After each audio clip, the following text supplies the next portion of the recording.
makanya kalaupun ada dugaan-dugaan kecurangan itu dan itu bisa tidak ditampilkan, ya kenapa? Karena dia permasalahan dokumen ini kan kita hanya mengetahui dokumen kita sendiri. Dokumen yang lain itu hanya Pokja dan Tuhan yang tahu ya. Dia yang tahu ini kebenarannya. Itu dia suatu mengevaluasi ini dia yang tahu tuh.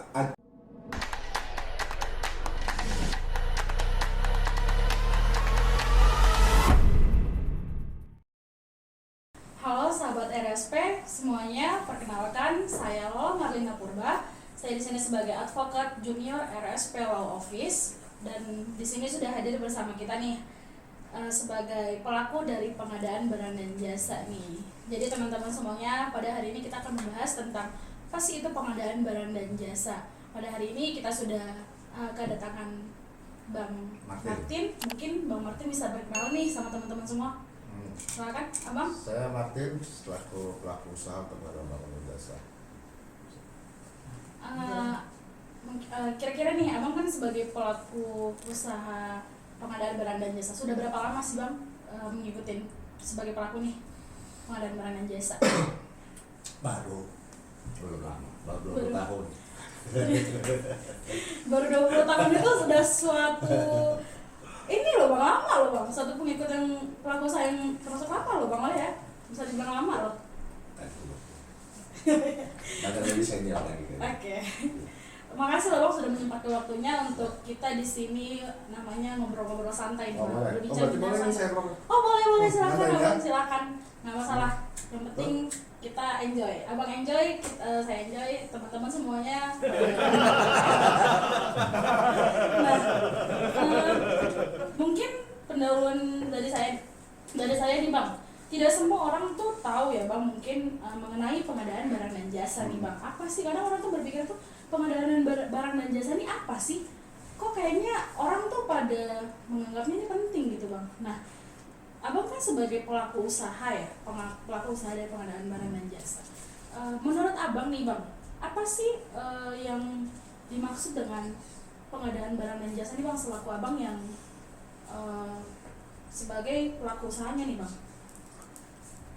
Kalau pengadaan barang dan jasa itu kan ya di definisinya ya kegiatan pengadaan barang dan jasa yang dilakukan oleh kementerian, lembaga atau perangkat daerah yang dibiayai oleh APBN atau APBD yang prosesnya mulai dari awal artinya dari mulai identifikasi kebutuhannya, contohnya dari mulai perencanaan sampai serah terima pekerja selesainya, yang bertujuan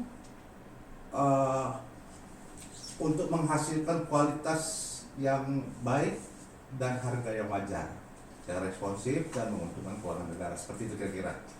Ya, kalau bahasa singkatnya seperti di pengadaan barang dan jasa ini ya seperti pemilihan atau tender lah. Ada tender untuk mendapatkan penyedia yang mengerjakan di pengadaan barang atau jasa ini.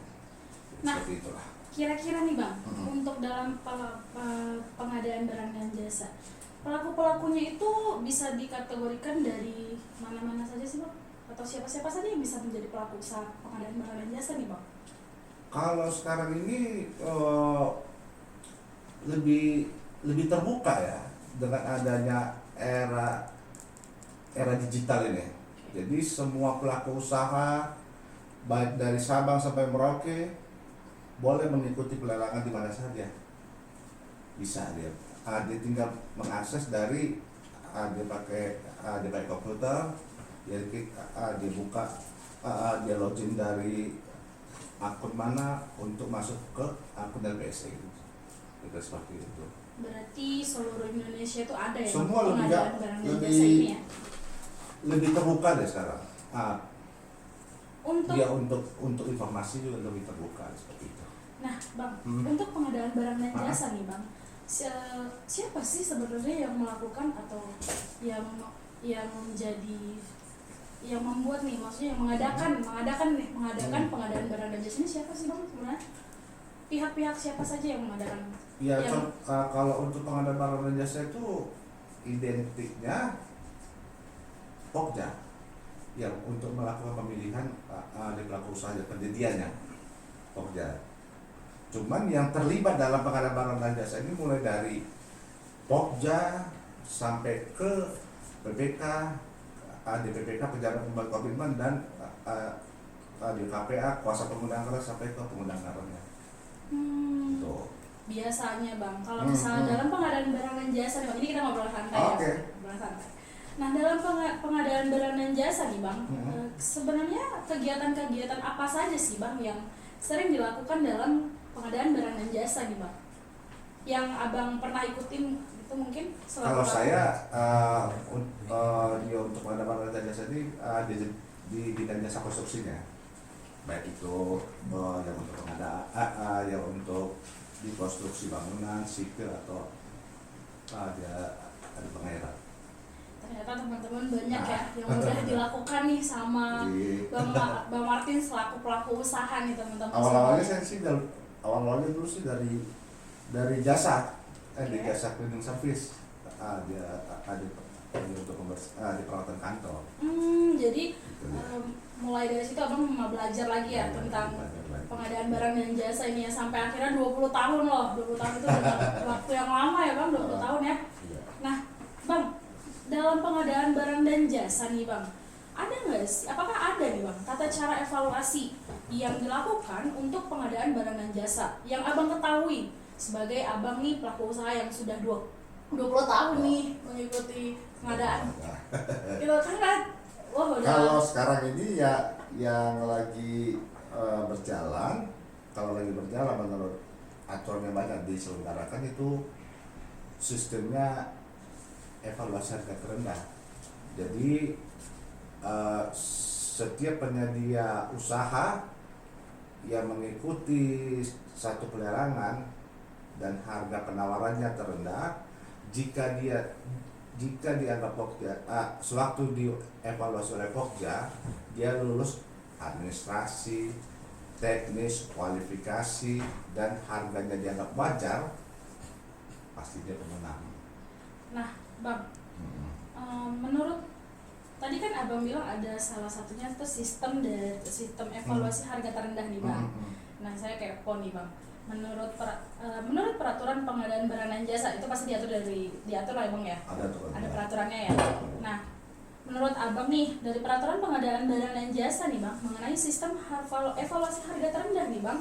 Nah, Abang tuh sering mengikutin tender ya berarti ya? Sering banget ya. Nah, apakah Abang pernah nih Bang dalam tender itu kalah atau menang gitu Bang? Ya, kalau tender biasa sih, namanya ada kompetisi pasti ada kalah dan ada menang ya. Cuman ada juga kita beberapa pelelangan yang kita ikuti kita kalah, ada juga yang menang. Nah, kalau misalnya menang itu kan suatu ya keuntungan gitu ya Bang ya. Reward buat kita sudah berusaha untuk melakukan yang terbaik untuk pengadaan barang dan jasa gitu ya Bang. Tapi kalau kalah nih Bang, apa sih yang Abang lakukan? Abang pernah nggak kalah? Gitu. Kalau Abang pernah kalah nih, mungkin teman-teman kan pasti ada yang pernah ikut tender di sini ya. Mungkin kalau udah kalah ya udah gitu. Nah, kalau dari Abang sendiri nih dari sebagai pelaku usaha nih ya Bang, tindakan apa sih yang Abang lakukan gitu? Kalau Abang sudah kalah, awalnya pertama kalau kita dinyatakan kalah, kita mengintrospeksi dulu. Di mana sih kita kalahnya? Apakah itu kelalaian kita? Kalau kelalaian kita berarti kan harus untuk pelelangan berikutnya dasar yang ya kita dikalahkan di mana harus kita perbaikin, harus kita sempurnakan lagi. Ya, terus seandainya kita kalah yang kita anggap tidak wajar menurut kita, sementara kita sudah melengkapi persyaratannya yang sesuai di dalam dokumen pemilihan, itu ya ini pasti kita sanggah. Dan sanggahan itu kan memang sudah diatur waktunya, tata cara sanggahan itu sudah diatur dan kita pasti melakukan. Kalau sudah dikalahkan upaya sanggah. Berarti selain upaya sanggah nih Bang, apakah kalau setelah melakukan upaya sanggah apakah Pokja harus menjawab, Bang? Oh pasti harus. Kalau menurut aturannya maksimal 5 hari, 5 hari dari jadwal akhir masa sangga dia harus menjawab. Seandainya dijawab dia dan kita pun kurang terima dengan jawab sangganya, ya kita melakukan upaya yang lain. Ada upaya lain lagi, namanya sanggah banding. Upaya sanggah banding itu kita lakukan. Saya kepo nih, Bang, Nah. sebenarnya. Apabila nih, Bang, apabila dari jawaban yang diberikan oleh Pokja sendiri nih, kita kan tahu Pokja itu kelompok kerja ya, Bang, ya, yang melakukan pengadaan. Pokja pemilihan. Pokja pemilihan ini kan yang melakukan adanya pengadaan barang dan jasa Iya. ini ya. Nah, saya kepo nih, Bang, apabila nih Pokja ini nih kadang kan ya mereka menjawab kalau sudah menang ya sudah gitu. Nah, apakah menurut Abang sudah efisien jawaban dari mereka yang misalnya Abang melakukan sanggah banding gitu atau sanggah tadi? Nah, apakah menurut Abang jawaban dari mereka itu sudah efisien gitu, Bang? Kadang. Ya itu tergantung dari penilaian masing-masing sih kalau menurut saya ya. Ya karena sanggah banding itu upaya sanggah dan sanggah banding itu kan ya dari kita sekarang yang menilai jawaban ini jawaban dari Pokja ini. Kalau sanggah dari Pokja jawabannya. Kalau sanggah banding itu kan dari setingkat di atas Pokja, yaitu baik itu dari PPK, KPA atau APIM. Itu jadi ya kalau kita rasa belum terima kita dengan jawaban sanggah bandingnya, kita lakukan upaya lain lagi. Berarti Abang ini sering nggak sih, Bang, melakukan upaya-upaya lainnya? upaya-upaya Ya, lain gitu, Bang? ya pasti kita dia kalau ya mungkin kalau kita udah cukup banyak juga ya dia melakukan upaya-upayanya, artinya sanggah banding dengan jawaban Pokja yang normatif dan jawaban dari APIP atau dari KPA atau dari BPKN yang kita kurang terima, ya kita ajukan upaya lain, banyak kita bikin tuntutan di pengadilan. Berarti kita melakukan kita bikin gugatannya. ya, kita melakukan Pasti gugatan gitu ya, Bang. dong. Langsung ke gugatan gitu ya, Bang. Kita gugat kalau mereka tidak sesuai gitu ya, Bang, ya. benar. Ini rasanya Ini kayak supaya maksudnya supaya dia dapat kita seperti dia keadilan dalam pengadaan barang dan jasa cari ini. keadilan gitu ya, Bang, ya, yang seharusnya Abang benar, dapatkan gitu ya benar. sebagai pelaku Pasti usaha dong. gitu ya. Gini, Bang, pengadaan barang dan jasa ini kan dilakukan secara elektronik gitu ya, Ya. Bang, ya. Tapi tuh setahu saya dulu nih, ini setahu saya, koreksi kalau saya salah ya, Bang, ya. Nah, dulu itu dilakukan kan pasti secara manual sebelum adanya elektronik. Kalau sekarang kan elektronik itu bisa, kalau yang saya tahu tuh LPSE ya, Bang, ya. Nah, menurut Abang nih, apakah kita agak flashback ke belakang sedikit, Bang? Nah, apakah menurut Abang pendaftaran atau pelaksanaan tender ini yang dilakukan dari sekarang sistem elektronik itu sudah efisien nggak sih, Bang, daripada yang dulu gitu? Mungkin yang dulu secara manual penyerahannya secara langsung, kalau sekarang kan mulai dari elektronik, diupload gitu kan. Nah, yang kita tahu, nah menurut Abang sekarang tuh udah efisien belum sih? Untuk pengadaan barang dan jasa ini yang manual dengan elektronik ini ada plus minus masing-masing sih. Salah satu contoh saya bilang ya, sewaktu manual itu kan untuk pengumumannya dia ditampilkan di surat kabar di koran. Itu dulu ya? Ya dulu di koran. Jadi mungkin di koran itu, dan kalau dulu kan tidak ditentukan korannya ada koran nasional atau koran apa atau koran daerah. Jadi kalau pelelangan masih manual dulu hanya segelintir aja yang bisa mengikuti dan mengetahuinya. Yang mengetahui ya saya kira. Kalau di sistem LPS sekarang nih, seluruh Indonesia bisa mengetahuinya. Berarti bahwa ada pelelangan. Itulah plus minusnya. Ya. Nah, Terus untuk sistem dan ya kalau menurut pengalamannya, kalau waktu kita manual dulu kita ketemu langsung face to face. Dari mulai mendaftar, unleashing, pembukaan penawaran, itu kita ketemu langsung dengan pokjanya. Tapi kalau sekarang ini kan tidak data elektronik, jadi kita tidak tahu yang mana pokjanya. Artinya kalau untuk elektronik ini ya pokja sendiri lah. Ada kita dia pokja blur lah. Tapi kalau yang ada waktu manual kita tahu, oh ini toh manusianya, ini toh manusianya, ini toh manusianya, ini toh manusianya. Kalau sekarang tuh kalau misalnya kita dikalahkan tuh ini kemana nih pasti kerjanya ini gitu ya. Tapi kalau bukan itu kan soal itu. Gimana tuh? Artinya kalau kemana-kemana itu waktu pembukaan penawaran dia terbuka langsung. Dia waktu manual dia terbuka, kita bisa lihat sewaktu pembukaan penawaran itu apa-apa yang di checklist, apakah perusahaan dilengkap atau tidak, kita bisa tahu berkas-berkasnya. Tapi kalau sekarang ini kan kita nggak tahu. Jadi tahu. hanya yang sekarang ini hanya Pokja dan Tuhan yang tahu. Dari kita nggak tahu juga nih. Atau malaikat aja nggak tahu deh mungkin. Ya bisa dikatakan sebenarnya kalau ininya kita tidak tahu nih permainan apa yang dilakukan di belakang.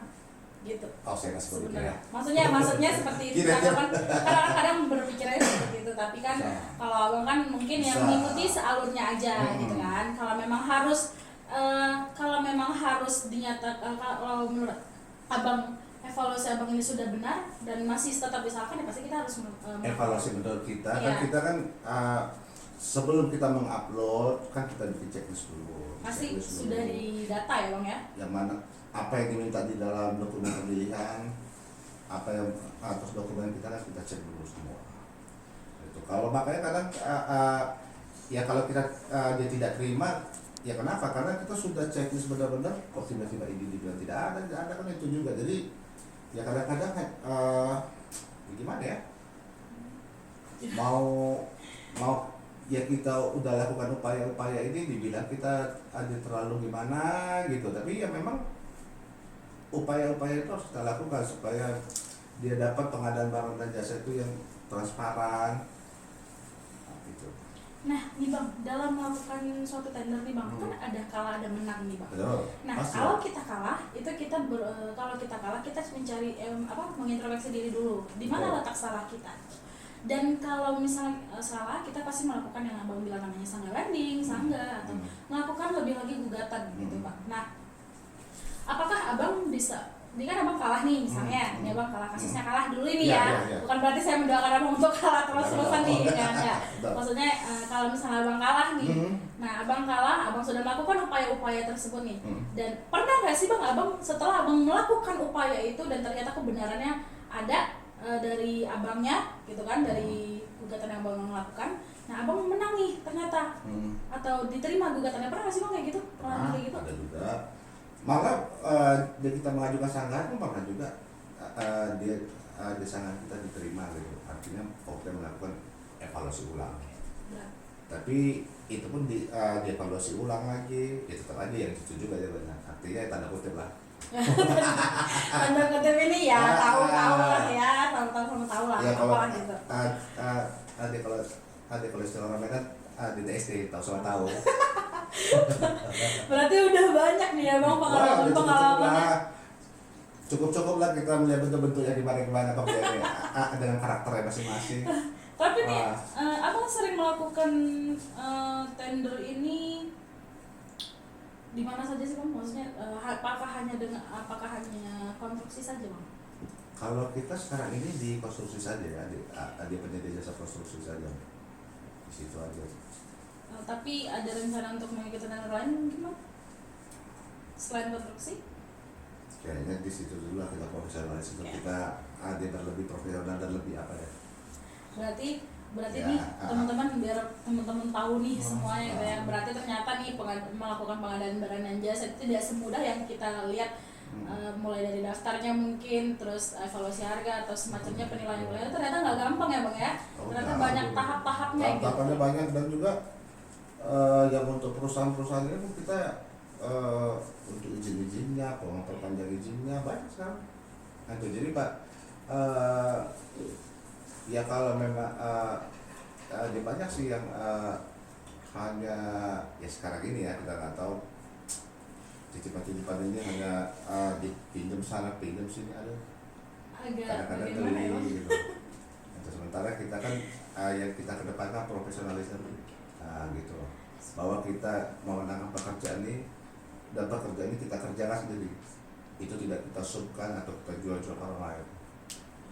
Itu karena kita kerjakan sendiri, dengan kita kerjakan sendiri dari mulai awal kita menawar sampai kita melaksanakan sendiri, kan kita sudah perhitungkan itu, oh ini pekerjaan ini ada profitnya berapa.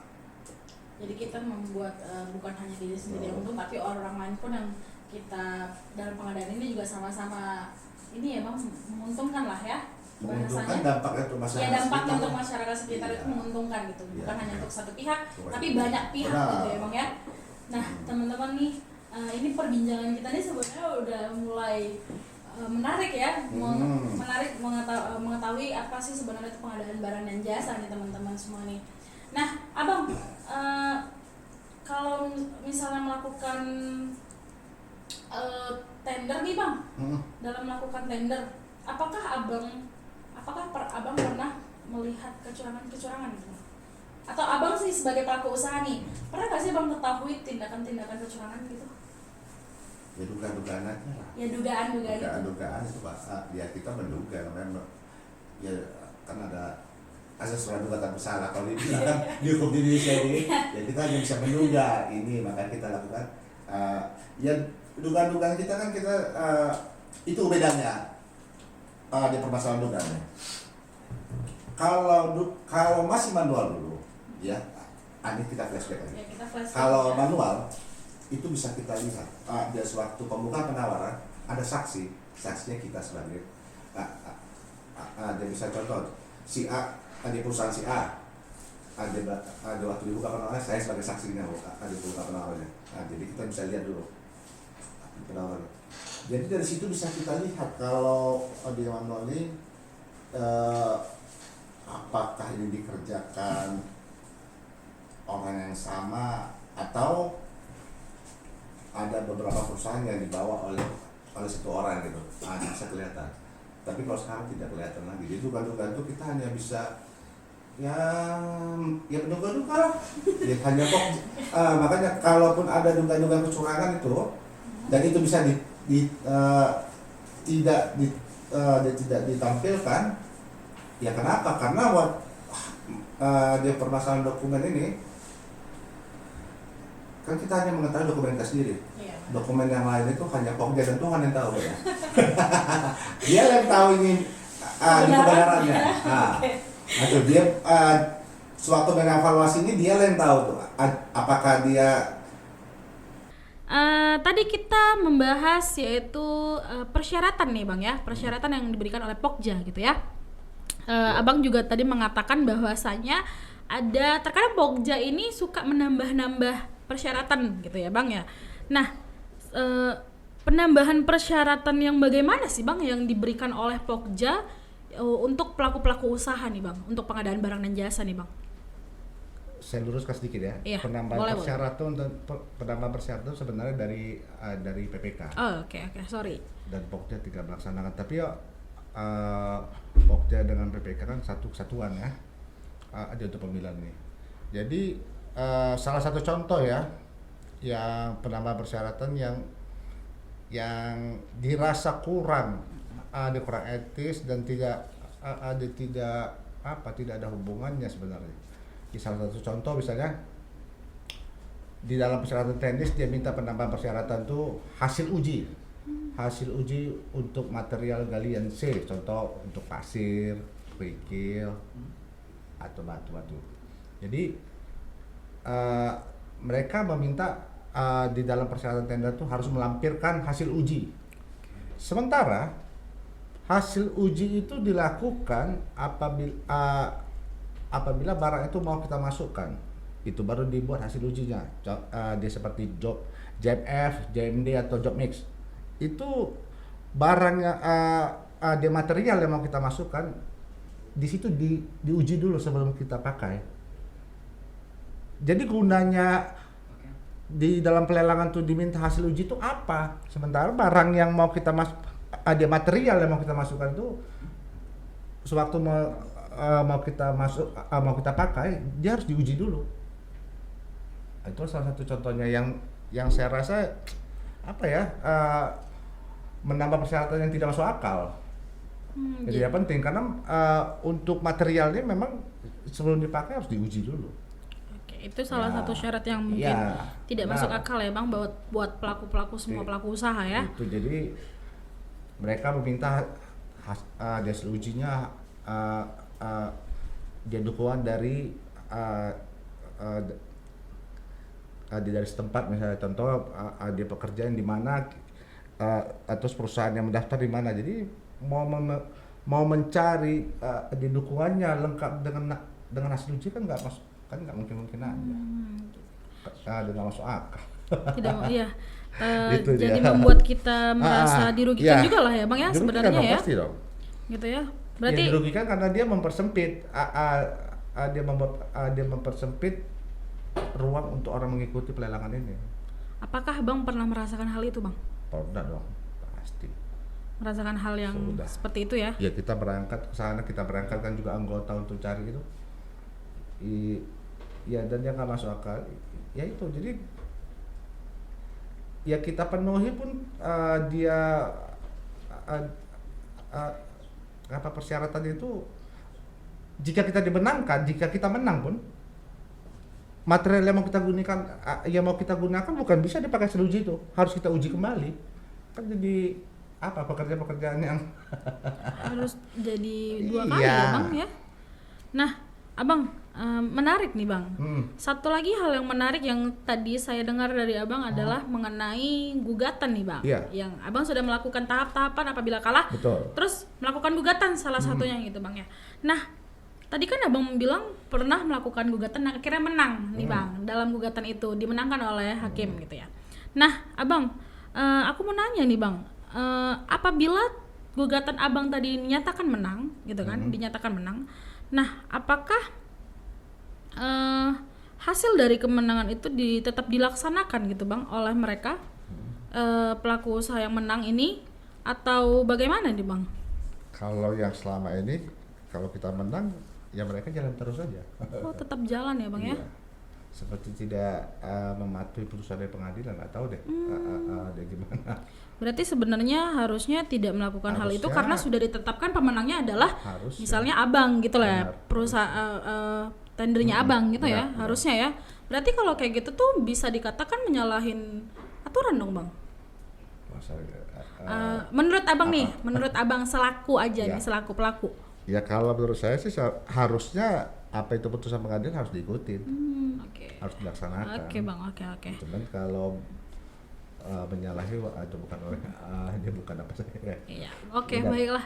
Ternyata nih teman-teman nih ya, berarti ternyata kalau misalnya kita telah dikalahkan dari tender pengadaan barang dan jasa dan kita melakukan tahapan-tahapan untuk mencari keadilan, di mana salah satunya dari sangga banding, dari sampai ke gugatan dan kita ternyata itu bisa dilakukan semuanya ya teman-teman ya, karena Abang sendiri pun merasakan hal itu dan bisa menang gitu ya Bang ya.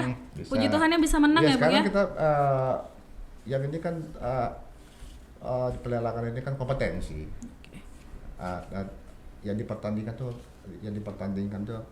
dia kompetensi dari kita dan profesional kita. Secara profesionalnya dilakukan dengan semaksimal mungkin ya Bang ya. Nah Bang, dalam mengikuti proses tender nih Bang ini ya, apakah Abang di saat kita ada tender nih Bang misalnya, iya. nah, Abang berniat untuk mengikuti tender tersebut gitu Bang. Namun ada pihak lain atau siapapun itu yang menyatakan Abang untuk mundur dari peserta pelelangan. Abang pernah nggak sih merasakan itu? Apakah itu ada nggak sih sebenarnya di tender-tender gitu Bang? Untuk disuruh udah mundur aja gitu untuk tidak mengikuti pelelangan gitu Bang. Pernah nggak sih Bang? Itu kalau dibilang sudah rahasia umum ya. Udah rahasia umum dari mulai pelelangan dari sistem manual sampai sekarang itu ada. Nah, ada yang merasa mengaku-ngaku, oh ini paket gue dong, ini saya menggiringkan dari awal, Pak. Banyak pengancaman itu, baik itu dari telepon atau apa gitu kan, ada yang ngancam ngaku-ngaku dari APH, itu aparat, berarti itu sebuah bentuk dari pengancaman ormas. ya Bang ya? Hah? Pengancaman yang Pasti. luar biasa ya Bang. Pasti. Tapi kalau misalnya abang ada pengancaman nih bang, seperti itu tadi yang abang katakan nih, tindakan apa sih yang abang perbuat gitu bang? Jalan terus lah. Jalan terus pantang mundur ya bang ya. Pantang mundur. Berarti mengikuti ya mengikuti Ini alur pengadaan lah ya, barang Bang, ya. dan jasa ini kan dibuka untuk umum seluas-luasnya. Siapa lo ngaku-ngaku? Oke. Ya kan ngaku-ngaku punya paket katanya. Nah, ini kan yang dipertandingkan kompetensi kita di profesional. Rata-rata ya ada yang ngaku-ngaku itu kan ya apa sekarang ini ya banyak lah yang terkenal dibilang tuh ya broker lah, dia punya paket apa dijual-jual itu. Jadi sistem pengadaan barang dan jasa yang dibuat oleh pemerintah ini jadi rusak dibuat oknum-oknum seperti ini. Dan mereka yang sulitnya didukung pula. Nah, didukung nih bang, didukung Iya. yang abang ketahui selaku pelaku nih bang. Didukung yang seperti apa sih bang? Didukung artinya ya kita tahu itu perusahaan maksudnya dia yang memenangkan satu paket itu dia broker atau dia bukan dia biasa dapat menang paket itu bukan dikerjakan jadi dijual-jual. Tapi tetap ya tetap aja bisa dapat jatuh dia menang paket ini. Gitu ya bang ya, berarti Artinya didukung itu ya dia ya biasalah ada namanya titipan si A si B intervensi lah. berarti itulah. banyak ya bang lika-likunya juga ya dalam Ay. pengadaan barang dan jasa ini ya bang ya. Jadi harusnya kalau menurut saya sih dengan dibuatnya aturan untuk pengadaan barang dan jasa dan sistem pengadaan barang dan jasa sekarang ini pelelangan sudah terbuka terbuka luas dengan sistem elektronik ya kan harusnya lebih bisa para pelaku pengadaan barang dan jasa ini pelaku maksudnya dia Pokja, PPK, dia KPA itu lebih profesional lagi karena era-era zaman-zaman dulu udahlah ya titipan-titipan ini si A si B gua bawa ini bawa si A udah gak zamannya lagi sekarang kan udah ya ya kita ya Bapak Presidennya bilang itu untuk sistem pengadaan barang dan jasa good governance yang bersih dari korupsi dan nepotisme harusnya lebih profesional lagi untuk dalam pengadaan barang dan jasa ya bang ya. Nah, supaya tidak ada yang dirugikan gitu kan bang ya, bahasa ininya ya baiknya ya. Nah teman-teman semua nih pada pasti sudah sedikitnya mengetahui nih apa sih itu pengadaan barang dan jasa, bagaimana cara-cara untuk melakukan pengadaan barang dan jasa, serta mengetahui nih apakah ada tindakan-tindakan yang bisa merugikan atau dan bagaimana solusi atau tahap-tahapannya nih untuk apabila kita tender itu dikalahkan atau menang gitu ya bang ya. Kalau menang itu adalah suatu keuntungan bukan hanya untuk satu pihak tapi untuk ke masyarakat dan lainnya gitu ya bang ya. Nah teman-teman di sini makasih banyak loh bang. Sebenarnya ini tuh topik yang menarik sebenarnya bang di kalangan kita yang orang-orang masyarakat yang tidak mengetahui pengadaan barang dan jasa nih, karena kan pasti mereka juga bertanya di luar sana apa sih pengadaan barang dan jasa ini gitu ya. Karena kan udahlah bodo amat lah sama pengadaan barang dan jasa. Apa namanya tuh bisa dikatakan kayak sikap ya udah gitu, nggak mau tahu gitu ya bang ya. Cuman tapi ada juga orang atau masyarakat yang gue penasaran nih, tender ini ngapain sih, pengadaan barang dan jasa ini ngapain sih, dan siapa sih sebenarnya melakukan pengadaan barang dan jasa gitu ya. Nah kita tadi ini udah mengetahui nih teman-teman sebagian dari Abang Martin sebagai pelaku usaha nih dari pengadaan barang dan jasa. Jadi Bang Martin sebenarnya banyak topik-topik ini bang, bukan topik maksudnya banyak yang ingin saya tanyakan nih bang. Teman mungkin ada sesi berikutnya atau kita akan melanjutkan obrolan kita nih bang. Mungkin selanjutnya akan ada episode selanjutnya nih bang dari kita untuk teman-teman semuanya mungkin yang penasaran pengadaan barang dan jasa itu bagaimana, karena bukan tadi kita udah mengetahui salah satu untuk evaluasi adalah mengenai sistem harga terendah dan ada lagi tadi kan bang ya. Nah nanti kita akan bahas selanjutnya sistem-sistem yang lain dalam pengadaan barang dan jasa Jadi teman-teman harus ikutin kita terus dan harus tonton kita terus, karena mungkin nanti akan ada sesi di mana abang sebagai pelaku usaha memberitahu bagaimana sih kerja-kerjanya lagi untuk yang dirasakan sebagai pelaku usaha ya bang ya. Siap. Dalam melakukan pengadaan barang dan jasa. Nah, berarti di sini kesimpulannya yang bisa saya ambil, seharusnya mulai dari PPK, Pokja dan KPA nih ya bang ya, harusnya lebih profesional lagi. Semua peraturan itu baik, memang baik untuk dilakukan untuk semua pelaku usaha dan barang dan jasa. Namun mungkin ada sedikitnya kesalahan-kesalahan yang bisa dikatakan tidak masuk akal gitu. Cuman ya kita lebih etisnya ya supaya mereka lebih profesional gitu ya bang ya, dalam kedepannya lebih baik lagi untuk mengenai penanganan pengadaan barang dan jasa nih teman-teman semua. Untuk abang, terima kasih banyak loh bang, sudah meluangkan waktunya untuk kita bincang-bincang santai nih bang di RSP Law Office gitu ya bang ya. Terima kasih banyak abang. Next kita undang lagi nih abang, bersedia kan untuk diundang? Jangan bosan-bosan loh bang. Untuk tampil untuk memberitakan info yang abang tahu nih gitu kan ya. Abang terima kasih banyak sudah hadir di bincang-bincang RSP Law Office kita. Next kita ketemu kembali, dan untuk teman-teman semua terima kasih juga sudah mengikuti kita ngobrol-ngobrolan santai kita ini. Kita akan lanjutkan episode kita di lain waktu, dan terima kasih untuk semuanya. Saya ucapkan salam sehat semua.